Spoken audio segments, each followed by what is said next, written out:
I'm gonna let you in on a secret. Mine's bigger. I'm talking about TVs, fool. What did you think I was talking about? What is up, NASCAR fans? This is Stohmoney, aka Brandon Lee, on Four Tires and Fuel, and we're going to be talking to you today about the Samstown 300 and the Cobalt Tools 400 at Las Vegas Motor Speedway. First race we're going to talk about is the Samstown 300, which took place on Saturday. Brian Vickers on the pole because qualifying was rained out, alongside Trevor Bayne, Brian Scott, and Austin Dillon. Following behind them, rounding out the top five, is Brad Keselowski. There wasn't much notable racing going on until about an hour through the race, whenever Robert Richardson Jr. happens to spun out. Now, what this spin had done was it set up a restart with Trevor Bayne on the inside and Kyle Larson on the outside. Turn 3 and 4, you can see that Kyle Larson gives plenty of room to Trevor Bayne, but Trevor Bayne just gets a little bit loose, slides up the track, gets right into Kyle Larson. Now, this is very notable because Kyle Larson ends up having another incident later on in the race. But what's really funny about this is that Trevor Bayne and his spotter both blame Kyle Larson for this, saying he was squeezed down. Just want to point out that part of what I said was that Kyle Larson gave him plenty of room. And if you rewind the video slightly and you look, you'll see Kyle Larson gave him plenty of room. Trevor Bayne just couldn't hold it. Now, as we join the race on lap 138, we see that Brad Keselowski is having car troubles, currently in 30th, while his teammate Sam Hornish Jr. is out front in the lead. Now, there's more car troubles than just Brad Keselowski. We have Parker Clearman, who had gone to the garage area without having an actual issue, thinking he had some type of issue. But lo and behold, he had absolutely no problem with this car, just was feeling something with it. So he ended up getting put down multiple laps for no reason. And as you can see, the caution is coming out. That is for debris. Now in this restart, you can see it's a very squirrely restart. We got cars 3 wide further back in the pack, and you got cars side by side out front. Really great restart. However, coming out of turn 2, we see Kyle Larson get into the wall.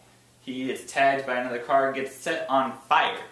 Now, if you remember at Daytona, he was the car that went up in the catch fence, had all the debris go in the catch fence. Now, rookie mistake number 1. If you are spinning and you are on fire, yes, you want to get out of the car quickly. No, do not take off your steering wheel right away. Because he had another second hard hit into the wall, as you saw earlier, where he took off his steering wheel early. And by taking off your steering wheel early, you have no control of your car. Slid into the wall and hit it really hard. Mistake number 1. He made that same mistake in Daytona at a lower series race whenever he was doing his donuts and he took off his steering wheel while he was doing donuts. Rookie mistake, but glad to see that he is okay. Now, Kyle Larson's wreck set us up for a restart with 8 laps to go, putting Kyle Busch, Sam Hornish Jr. on the front row again. And we're going to see a good battle for the fence. You can see on this restart we got Sam Hornish Jr. and Kyle Busch in the front row, Elliott Sadler, Trevor Bayne, Brian Vickers, Andrew Bowman. Great run. Austin Dillon, Brian Scott, Ty Dillon, and Regan Smith. Coming down to take the white flag, we got Sam Hornish Jr. out in front of Kyle Busch by a fair amount. Safe to say that the Sam Hornish Jr. is going to be able to take this win. Coming through turns 1 and 2, I'll go through the finishing order for you. We got Sam Hornish Jr., Kyle Busch, Brian Vickers finishes a solid. They're rounding out the top 10, we got Travis Pastrana. Some other notables, we got Dale Earnhardt Jr. finishing in 14th. Kyle Larson finishes in 32nd. And Brad Keselowski finishes in 37th with car troubles. That's your Samstown 300. Moving on to the Cobalt Tools 400. So for the Cobalt Tools 400, same as the Samstown 300. Qualifying was set by points because qualifying was rained out. So this Sunday's race, we have Brad Keselowski sitting on the pole. Now all the way through lap 10, we see Brad Keselowski holding on to the lead until lap 10. Going into lap 11, we see Casey Kane slowly catching up to Brad Keselowski. We're seeing him make a great run here. He's going to have a great day. He's going to make a dive bomb pass to the tri-oval, take the lead, and he's going to hold the lead for a long time. Now we're going to see a long green flag run for about 38 laps until we see the first bit of action whenever Greg Biffle, as you can see on the right-hand side of the screen, hits pit road. He's going to come down for 4 tires and fuel. Now, as you can see right here, we have our green flag pit stops finally coming to an end with Jamie McMurray as the leader coming down pit road. We're going to see Casey Kane right here go ahead and take the lead back, and a giant bee's nest here with Jeff Burton, as well as a couple of other drivers. We're going to see them get really, really close racing, a lot of 3-wide action. It's a great race despite all the green flag runs. Usually a lot of people like to see cautions, but the racing was spectacular throughout in this race. Remember what I was saying about long green flag runs? Well, after 2 cycles of pit stops, we finally see our second caution whenever the 9 car of Marcos Ambrose attempts to come down pit road. As we can see right here, he gets a little bit loose as he comes down pit road, saves it, but NASCAR feels the need to throw a caution because it's been a long time, and we know how NASCAR likes to do that. On this next restart, we got Casey Kane and Jimmy Johnson in the front row, followed by Kyle Busch, Matt Kenseth, Carl Edwards, Dale Earnhardt Jr. having a solid run in 6th, as well as Martin Truex Jr., Jamie McMurray, and Paul Menard rounding out your top 10. Now, this is going to be an absolutely great restart. Now, I know I'm not supposed to mention future races that haven't happened yet because they haven't happened according to this video, but I'm going to do a little I'm going to be a smart ass, let's be honest. So, here on this restart, we're going to see the 5 and the 48 get a good restart as normal, and we're going to see Kyle Busch do his rowdy little wild thing that he usually does, where he makes it 3 wide. But we're going to see Kasey Kahne throw a block on him. Let's watch this happen. As you can see on this restart, Kyle Busch goes to the bottom. Kasey Kahne drives a block. They go through. I want to point out, Kyle Busch does not whine like a little girl after getting blocked. Just throwing that out there. 44 laps to go. We're going to see Denny Hamlin get a pain in his back. Boom.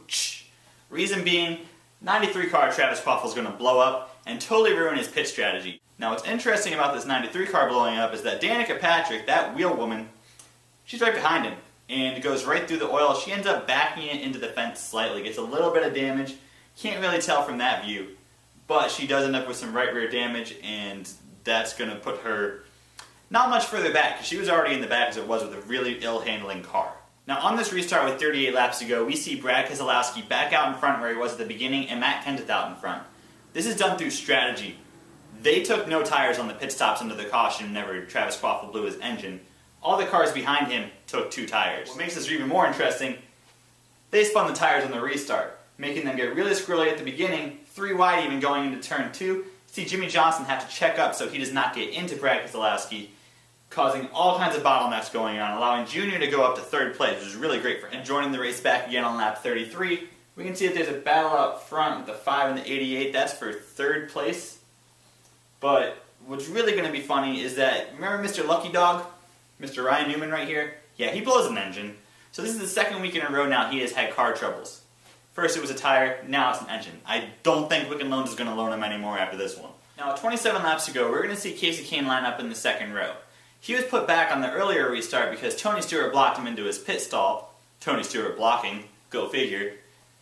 And we're going to see him have to race his way up there to get in front of Matt Kenseth. We see Keselowski and Kenseth in the 1st row, Jimmy Johnson, Kasey Kahne in the 2nd row, Dale Earnhardt Jr. and Kyle Busch in the 3rd row, Carl Edwards and Martin Truex Jr. in the 4th row, Mark Martin, Paul Menard doing well in the 5th row, Eric Almirola and Tony Stewart in fucking row 6. See Matt Kenseth take the white flag, and Matt Kenseth is going to win on his birthday. There's only been 2 drivers to do that. Cale Yarborough did it twice.